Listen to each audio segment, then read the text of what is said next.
The next stop is On the Radar Radio. Stand clear of the closing doors, please. Yeah.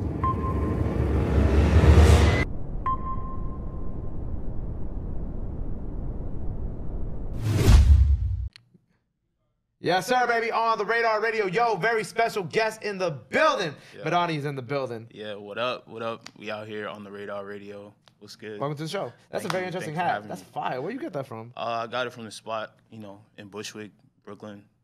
Regular shit? Yeah, low key, you know. I'm not really trying to give up the sauce, but it's a little spot, a little hat spot. How you been, bro? I've been good. I've been chilling, you know, just dropped this project, Sacrifices. Out now. Yeah, out now, you know, last month with my homie Junie from Moreno Valley. Just been trying to, you know, keep at it, you know, like rap, make tracks, drop tracks and shit like that. So yeah, I'm good. It was funny. I was watching like this old vlog footage of like a show you did at Baby's All Right, like pre-pandemic. Yeah. And it was with a lot of people who I've actually like. You had Mavi was on the show. Yeah. Maxo was on the show. Word. I just had Mavi up here a couple weeks ago. Like, that's crazy. I'm like watching all this old vlog footage. I'm like, oh wow, like I have all these people on the show right now. Like that's pretty tight. Hard. But that was also like right before the pandemic hit too. Yeah. Yep. It was like January, right? January. Yep. Yeah. That was a crazy show. That shit was lit. It's a good day. And then like 3 months later, the whole world shuts down. Facts, man. Shit was crazy. We actually went to London right after that. Did a show in London in like February and shit. And then came back, and then like 2 weeks later, the fucking pandemic, it was lockdown. It was like it was like a weird transition because like, I guess like I was still like so amped up just like coming from doing a show overseas and shit. And then like, now all of a sudden everyone's inside. It's like, damn, like what? Like I would still be walking around outside and shit, like with my mask on and all that. But it was like really just like weird to see like the big difference in just like, you know, like how day-to-day shit was and shit. But yeah, it's hard. How was the pandemic for you? Like, how did you spend most of your time during that? Just in the crib, period? riding my bike, riding my bike, going around Prospect Park and shit, hanging out with homies and shit, staying distant though, socially distant and shit. But where in Brooklyn you originally from? I'm from Prospect Heights, so like right by the museum and shit. I grew up between there and Bed-Stuy. Yeah, born and raised in Brooklyn. I noticed that you haven't done like too many interviews during the course of your career so far yet either. Yeah, nah, I haven't. I'm still getting I don't know, like used to it? Yeah. Word. That's a good way to put it. You would think but even like were you doing them like before the pandemic too? Because not really. Nah, I wasn't. Most of the interviews I did are like over text, like phone call type shit. Yeah. Like they'll write it up type shit. Editorials. Yeah, shit like that. You gotta come on, bro. You gotta do more of these shits. Yeah, I'm trying, bro. I'm trying. So I reached out to you like, yo, let's do some shit. Cause I'll be watching like, you know, the shows and the freestyles and shit. Like, oh, thank you, bro. Yeah, of course. Cause I feel like even like you know a lot of my people too. Yeah, you know what I'm saying? And I feel like you got a nice buzz going on. So I'm like, oh man, we gotta get this boy. Yeah. You gotta get this boy out of here. Yeah, man. Yep. For sure. How long have you been taking this seriously, like officially? Like I would say since 2019. Like okay. I dropped my first shit 2019. It's a project called Own Pace. Dropped a couple EPs before that, but like I would say 2019 is when I really like started putting most of my time and focus toward music. So yeah, like a couple years now. You start seeing like the buzz even going into like that Baby's All Right show. Yeah. Too, and then like now like we come back around this side like with this new EP. What was kind of like your mentality kind of going into it? It was really just like, I don't know, trying to like, with my music, I try to give people like a picture of like what my day-to-day life is like, or like, you know, like what I'm doing, just like lifestyle type shit is like a way that people describe it. But like just talking about like, you know, like how I feel about shit, how I see the world and stuff like that. So that was really my mindset going into this project. And also just like, you know, I worked on it with another person who produced the entire project and shit. So like we had a lot of conversations and stuff and like, you know, just trying to bar out, you know what I mean? Like go hard, like spit. Nah, y'all went crazy. I love when artists like lock in with one producer. Yeah. I was just I know you're cool with Wiki. Yeah. You and Wiki are close friends. Yeah. But Wiki and I, because he just dropped the project with I don't want to fuck up his name. Subject. Thank you. Yeah, he dropped the project with Subject, which was Cold Cuts out now. Go fuck with that. Yeah, Cold Cuts. But like I love when artists just kind of lock in with one producer for the whole project because it keeps like even with the EP like the whole sound is very cohesive. Yeah. You know what I'm saying? Like I feel like it's not that like always where it's like when when it's like multiple producers on the Yeah, project, yeah. it's like not cohesive. But definitely like when when you lock in with one person, I feel like it really helps define like your sound. And even Yeah. with this project, like the vision that you went into like Yeah. storytelling, like your day-to-day life and shit like that, I caught that a lot on this project too. Yeah, for sure. Yep. And like also it brings like a spotlight kind of also onto the producer and shows you like the versatility of like, what their style is and shit like that. So, like I feel like Junie does like a lot of like soul beats, soul chops and stuff like that. I think like with the beats on the project that we have together on Sacrifices, like you could really see like, damn, this nigga really got chops. Like he really be chopping shit. Like it's hard. Like I fuck with it. Like I actually came across this shit from seeing a flip that he did. Like I think he flipped like Shoulda Ducked by like Lil Durk and Pooh Shiesty and shit. And like that shit had me like, damn, let me tap in. So like I hit him up and shit. We have mutual friends as well. So like, we like did our first tracks together like maybe last year, and then we're like, yo, we should just do an EP, and so we did. So yeah. Rest is history. Yeah, history. Yep, exactly. That's crazy. So you found him off of him doing that sample. Yeah, the flip. Yep. That's crazy. And just seeing like on Instagram and shit like that, and having mutual friends and shit. But yeah. So that's how you mostly found like a lot of the producers you work on the gram. Not really, but I would say like, cause I also produce a lot of my own shit. But like I would say that like, I don't know, people reach out and I'll be trying to filter through like who got the slaps, who don't got the slaps, But yeah.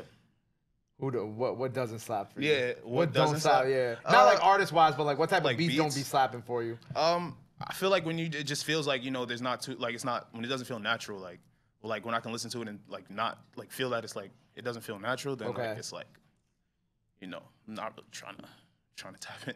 You're not jacking that. Yeah. Like the beat's forced. Yeah. What makes a beat feel forced to you though? It's like overly quantized shit, like too much arpeggiator or shit like that. I don't know. Just like if you make beats, like if you're like a producer, I feel like you can like you know what I'm talking about. You know what I mean? Like it's just like it's like if you know you know what I mean. Like when sometimes you could tell the first 5 seconds when you play a track like if it's gonna be hard or not. You know what I mean? Yeah. When you first started getting to producing for yourself? I would say like 2018, 2019. Got Ableton and shit. Some of the homies showed me how to like use it in the way that I was trying to use it, and then like producing shit like that. A lot of your stuff self-produced too. Then in that case. Yeah. Aside from like the projects and like where the collab joints. Yeah, like I put out this project called Cold Water in 2020. Actually, I produced a song on there called Watch My Step, and like one of my biggest things that I always like say to like reassure myself is like, yo, like I made this beat and this shit got put in 2K, like NBA 2K22. So I was like, damn, like like. My beats is valid, like so, like I don't know, like but yeah, like they got people balling to your beats in 2K22. Yeah, in the virtual world and shit like that. How do you get the call about that too? Do they just hit you, or is it like a surprise shit? Nah, they just hit me up. Like they were like, "Yo, like we want to take these 2 songs and like put them in the game, like and then figure this shit out." And yeah, it happened like that. Shit was crazy. You had 2 songs in the game. Yeah, this song called Not For Real and this song called Watch My Step. That's fire. Yeah. Yeah, I haven't played 2K in a couple years, so me neither. I haven't played 2K since like 2K. Yeah. What year? I haven't played 2K since like 2K16. I feel like. Yeah. That was like the last 2K that I hate the story mode now. Yeah. I liked it better when it was just like the just like no cinematics. Games. Yeah, I know what you mean. Yeah. When you could actually like where it would just pop up, be like, oh, like. Nike wants to sign you to it's time for you to pick a brand deal, and then you should be able to pick. But now it's like you got to sit through like 30 minutes worth of cutscenes just to pick your brand deal and fucking do all that shit. Like it's not fun. Like I don't find 2K that fun anymore. Yeah, they trying to make it like more interactive for like the user, I guess. Which is cool, but I liked it better when it was more of an arcade type of thing. You know what I'm saying? Yeah. But maybe I don't know. Maybe I just come from like that NBA Jam era too. Yeah. You know what I'm saying? Or what was the other one? NBA Street, yep. I come from that era, so like I just like picking up and playing. Like I hate like sitting there and being like, yo, why? Like, and I love these guys, by the way. I'm like, why is Desus and Mero in my 2K right now? Like, why am I watching the Bodega Boy? Why am I watching the Bodega Boys on my TV screen in 2K? I'm like, I just want to play the game. Yeah, they got J. Cole in the new one I seen. With an unreleased verse, I peeped that shit too. It is hard. Like, why is Cole in it? Like, great. I love a new unreleased J. Cole verse. Don't get me wrong, but like, why is Cole on my 2K game right now? I think it's cool how they're trying to like incorporate hip hop into the shit though, cause like, that's definitely valid. The NBA players definitely listen to rap. You know what I'm saying? You see LeBron posting his shit. Ja Morant is like a rapper. You know what I mean? Like shit like that. So Lillard. Yeah, exactly. Yeah, My homie Khalil, shout out to Khalil Blue. He's sick right now. He just got a beat in this commercial with Damian Lillard. Nice kicks. I don't know. Just want to put that in there. Shout out to him. He's not here, but he produced that shit. So got to big him up. You know yeah, it's cool how they try to balance it, but they gotta they gotta figure out a different way to do it. yeah, definitely. But I do like the J. Cole cover of the I will say the Dreamers cover of 2K this year. That shit was fire. That shit's tough. How did you and Wiki first get together? How did y'all first meet? Yeah, so I actually went to like a show that he did with Boiler Room, like way back in the day when he put out this project called Lil Me, and like that was a minute ago too. Yeah, it was a while ago, and like I don't know, I like seen the show. I was like, yo, this is hard. Like I had heard of Rat King and shit like that. Yeah. But like just being in New York, like Lower Manhattan downtown scene or whatever and shit like that, just like our paths crossed naturally. I would say we got a lot of mutual friends as well. Like so, one day I think he pulled up to my crib. We did that song Stars Fell on Do the Math. He pulled up to the crib. We just like chopped it up, recorded the track and shit. But like before Stars Fell, like me, like I've been like, yeah. But yeah, I would say I just met him on some regular shit, like New York downtown skateboarding shit like that. You and Wiki is a good duo. I ain't gonna lie. Man, I appreciate that. We about to drop some more shit too. We was actually just chopping it up the other day. Oh, for real? Yeah. Gotta like tap in, make some songs and shit like that. Soon, hopefully. Yeah, like this week type shit. You still be skateboarding? A little bit. I haven't skated since like last year, but trying to get back into it. I just like I can't be falling. You know what I mean? Like I don't want to like hurt myself. Really. How old are you now? I'm 26. Oh, I'm 25. I'm about to be 26 in December. I just turned 20. Oh look, my brother. Yeah. 1996 baby. Yeah, exactly. Yeah, December. I can't be skateboarding no more either, bro. Yeah. You take one bad fall, and it's over for you for like a year. Yeah, man, shit's crazy. But other ways to stay active. Sometimes it makes me think like, how does Tony Hawk do it at fucking 50 something? Yeah, exactly. And not hurt himself all the time. I mean, yeah, he's a pro, but like, how do you like? He gotta be falling. It's like, how do you fall still and you still not fucking knee pads, helmets, shit like that. No more skateboarding for us though. yeah.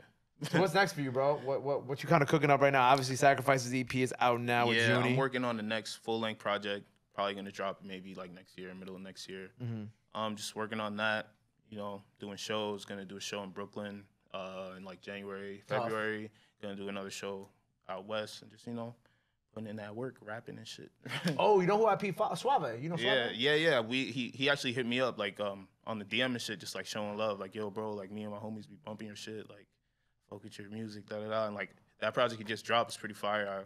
I listened to it and shit. But yeah, he's a dope cat. Fuck with his music. Yo, I wish you came to. We did an event at Dumbo House? Yeah. I seen that. Yeah. I wish you came out, bro. Yeah, I would have slid. I didn't get the invite. I didn't get the memo. I didn't see, bro. Oh shit, bro. Come on. Yeah. You could have just hit me. I would have got you in. Nah, word. Facts. Next time. But hopefully we'll get y'all two together soon too. I would love that shit. You and Suave go crazy. Facts. That would be hard. So you got a new project on the way. Show in January. Yeah. Before we have you rap here for the day, what else do people gotta be on the lookout for? What else do they gotta be tuned with? Follow me on all the shit on all the social media. MEHDONNY Medhane. Just stay tuned in, you know what I mean? Like we got a lot coming. We got videos coming too from Sacrifices, dropping. And yeah, just I'm like right there, you feel me? Just keep your eyes peeled, I guess. And he got bars, so don't fuck with him. Bars, word. He's nice with it. Word. Well, make sure you go around Sacrifices, you know what I'm saying? Medhane and Junie out now. Yep. Dope EP. Yep. Go tap in with that, you know what I'm saying? Heavy on the bars, heavy on that day-to-day life, you know what I'm saying? Yeah, man. But I appreciate you, bro. Thank you for sharing the good energy on the show today. For sure. Make sure you go run up the freestyle. That is out now. Yes, go sir. follow him on the gram. Go follow him everywhere. Go show him some love. Go show him some support. Love is free. Support is free. Sacrifice is out now. It could be free, but it's not. So make sure you go buy that. Till next time, Medhane on the radar. We out. Thank y'all.